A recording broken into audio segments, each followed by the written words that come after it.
was detained by the custom and immigration people in Australia. I think it was in Melbourne, yeah. I was a passenger on the flight going to visit somebody.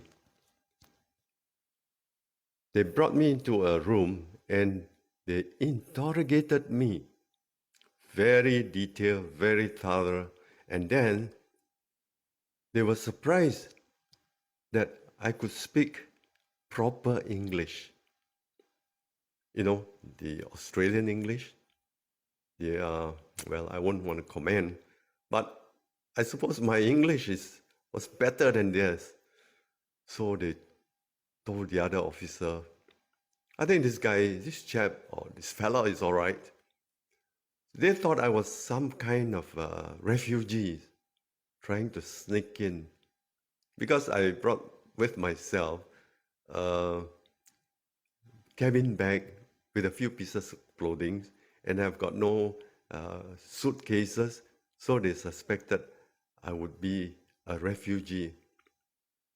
Well, they let me go because of my English.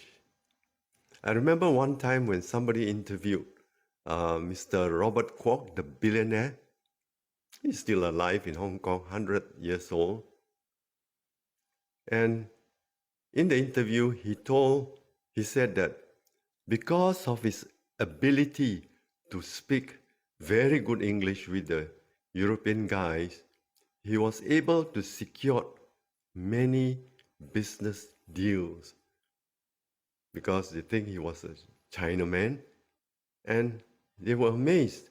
But he said his English was very good and they were very impressed. But aside from this, I want to also speak about my chairman, my former chairman. I was on my flight. He was just made a chairman then. He was traveling first class, and he was reading a book called Godfather. So to strike up a conversation, I asked him, have you been to the movies? He said, no, the movie was banned in Singapore. So he asked me, did you watch it? I said, yes, I watched it in Melbourne. How was the movie? I said, I've not read the book, but the movie was fantastic. Godfather. And then we became sort of quite close. And he asked me, what was I doing before becoming a steward? And I said, I was a prison officer. And he said, well, we are in the same category. We are civil servants. Yeah, at least for that time. After that, he became my big, big boss. And I think it's important that we speak good English. And yeah, I remember another one was in Hawaii. When we arrived as a crew member, if we carried more than 10,000 US dollars, we have to declare. So the custom officer asked me, do you have more than 10,000 or $10,000 and more? So I said, no.